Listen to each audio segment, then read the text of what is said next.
Friends, welcome to Santosh studio Kannada. ಬನ್ನಿ ಮುದ್ದು ಸೊಸೆ ಇವತ್ತಿನ ಸಂಚಿಕೆಯಲ್ಲಿ ಏನಾಗುತ್ತೆ ಅಂತ ನೋಡ್ಕೊಂಡ್ ಬರೋಣ. ಇಲ್ಲಿ ಭದ್ರೇಗೌಡರು ಮತ್ತು ವಿನಂತಿ ಮದುವೆ ನಿಂತೋಯ್ತಾ ಇಲ್ಲ ಆಯ್ತಾ ಅಂತ ನಾವು ನೋಡೋಣ.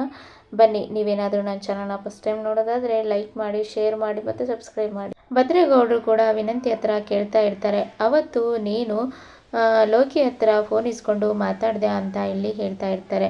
ವಿದ್ಯೆ ಅವರು ಕೂಡ ನನಗೆ ಲೋಕಿ ಅನ್ನೋದೇ ಯಾರು ಅಂತ ಗೊತ್ತಿಲ್ಲ, ಆದರೆ ನಂದು ಮದುವೆ ಅಂತ ನಾನು ಅವತ್ತು ತುಂಬಾ ಬೇಜಾರಲ್ಲಿ ಇದ್ದೆ. ಆದರೆ ಅಪ್ಪಯ್ಯಗೆ ನಾನು ಮದುವೆ ಆಗಲ್ಲ ಅಂತ ಹೇಳಿದೆ. ನನಗೆ ಓದಲಿಕ್ಕೆ ತುಂಬಾ ಆಸೆ ಇತ್ತು, ಆದರೆ ಅಪ್ಪಯ್ಯ ಒತ್ತಾರೆನೇ ಮದುವೆ ಅಂತ ಹೇಳಿ ರಾತ್ರಿನೇ ನನ್ನ ರೂಮಲ್ಲಿ ಕೂಡಾಕಿದ್ರು. ಆಗ ನನ್ನ ಹಟ್ಟಿಯಲ್ಲಿದ್ದ ನನ್ನ ಫೋನಿಂದಾನೇ ನಾನು ಕಂಟ್ರೋಲ್ ರೂಮ್ಗೆ ಫೋನ್ ಮಾಡಿದೆ ಅಂತ ಇಲ್ಲಿ ಹೇಳ್ತಾ ಇರ್ತಾರೆ.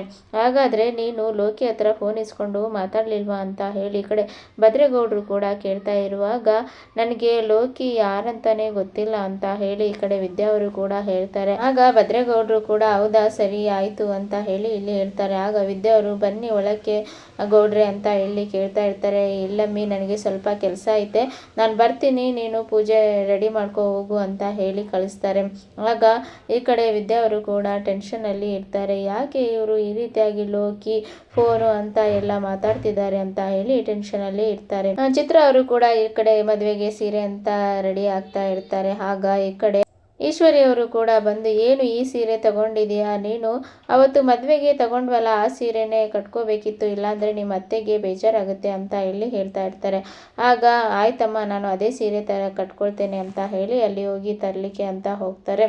ಆಗ ಆ ಕಡೆ ಸೀರೆ ನೋಡಿದಾಗ ಅದು ಕಮ್ಮಿ ರೇಟಿನ ಸೀರೆ ಆಗಿರ್ತದೆ. ಆಗ ಈಶ್ವರ್ಯ, ಇದೆಲ್ಲ ನಾವು ಸೀರೆ ತಗೊಂಡಿದ್ದು ಬೇರೆದಲ್ಲ ಅಂತ ಇಲ್ಲಿ ಹೇಳ್ತಾರೆ. ಅದೇ ಸಮಯ ಸಾವಿತ್ರಿ ಅವರು ಕೂಡ ಈ ಕಡೆ ಎಂಟ್ರಿ ಕೊಡ್ತಾರೆ. ಆಗ ಈ ಕಡೆ ಈಶ್ವರಿ ಅವರು ಕೇಳ್ತಾರೆ, ಏನು ಈ ಸೀರೆನ ನಾವು ತಗೊಂಡಿದ್ದು ಇದ್ಯಾಕೆ ಹೀಗಾಗಿದೆ ಅಂತ ಇಲ್ಲಿ ಕೇಳ್ತಾ ಇರ್ತಾರೆ. ಆಗ ಈ ಕಡೆ ಸಾವಿತ್ರಿ ಅವರು, ನಾನು ಬಿಲ್ ಹಾಕ್ಸುವಾಗ ನೋಡಿದೆ ಅತ್ತೆ, ನಿಮಗೆ 1,00,000 ಎಲ್ಲ ಬಿಲ್ ಬಂತು, ಅದಕ್ಕೆ ಅಮೌಂಟು ಕಮ್ಮಿ ಇತ್ತಲ್ಲ, ಯಾಕೆ ನಿಮಗೆ ಇದು ಹಟ್ಟಿಯಲ್ಲಿ ನಡೆಯೋ ಮದುವೆಗೆ ಅಷ್ಟು ಕಾಸ್ಟ್ಲಿ ಸೀರೆ ಅಂತ ಹೇಳಿ ನಾನೇ ಇಷ್ಟು ಕಮ್ಮಿದು ಮಾಡಿದೆ ಅಂತ ಹೇಳಿ ಹೇಳ್ತಾರೆ. ಆಗ ಈ ಕಡೆ ಚಿತ್ರ ಅವರು ಕೂಡ ಇಲ್ಲಿ ಹೇಳ್ತಾ ಇರ್ತಾರೆ, ನೋಡಮ್ಮ, ಈಗ ಸೀರೆಗೆ ಇಷ್ಟು ಮಾಡ್ತಾ ಇದ್ದಾಳೆ ಅಂದರೆ ಇವಳ ಕೈಗೆ ಎಲ್ಲ ಬಂದಾಗ ತುತ್ತು ಅನ್ನಕ್ಕೂ ಕೂಡ ಲೆಕ್ಕ ಮಾಡಿ ಇಡ್ತಾಳೆ ಅಂತ ಇಲ್ಲಿ ಹೇಳ್ತಾ ಇರ್ತಾರೆ. ಆಗ ಈಶ್ವರಿ, ಹೇಗಾದರೂ ಮಾಡಿ ಈ ಮದುವೆನ ನಿಲ್ಲಿಸಬೇಕು ಅಂತ ಹೇಳಿ ಚಿತ್ರ ಅವರು ಕೂಡ ಈ ಕಡೆ ಯೋಚನೆ ಮಾಡ್ತಾ ಇರ್ತಾರೆ. ಮತ್ತು ಈ ಕಡೆ ನಾನು ಅವಳಿಗೆ ಸರಿಯಾದ ಪಾಠ ಕಲಿಸ್ತೇನೆ ಅಂತ ಹೇಳಿ ಈ ಕಡೆ ಈಶ್ವರಿ ಕೂಡ ಈ ಕಡೆ ಹೇಳ್ತಾ ಇರ್ತಾರೆ. ಮತ್ತು ಈ ಕಡೆ ಮದುವೆಗೆ ಎಲ್ಲ ವಿನಂತಿ ರೆಡಿಯಾಗಿ ಬರ್ತಾರೆ. ಹಾಗೆ ಈ ಕಡೆ ಟೈಮ್ ಆಗುತ್ತೆ, ಬೇಗ ಕರ್ಕೊಂಡು ಬನ್ನಿ ಅಂತ ಹೇಳಿ ಚಿಕ್ಕಪ್ಪ ಅವರು ಕೂಡ ಹೇಳ್ತಾ ಇರ್ತಾರೆ. ಆಗ ಈ ಕಡೆ ಭದ್ರನ್ನು ಕೂಡ ಕರ್ಕೊಂಡು ಬರ್ತಾರೆ. ಆಗ ಭದ್ರ ಅವರು ಕೂಡ, ಅಪ್ಪ, ನಾನು ಈ ತಪ್ಪು ಮಾಡಿಲ್ಲ ಅಂತ ಅನಿಸ್ತೈತೆ, ನಾನು ಯಾವುದೇ ಕಾರಣಕ್ಕೂ ವಿನಂತಿನ ಮದುವೆ ಆಗೋದಿಲ್ಲ ಅಂತ ಇಲ್ಲಿ ಹೇಳ್ತಾರೆ.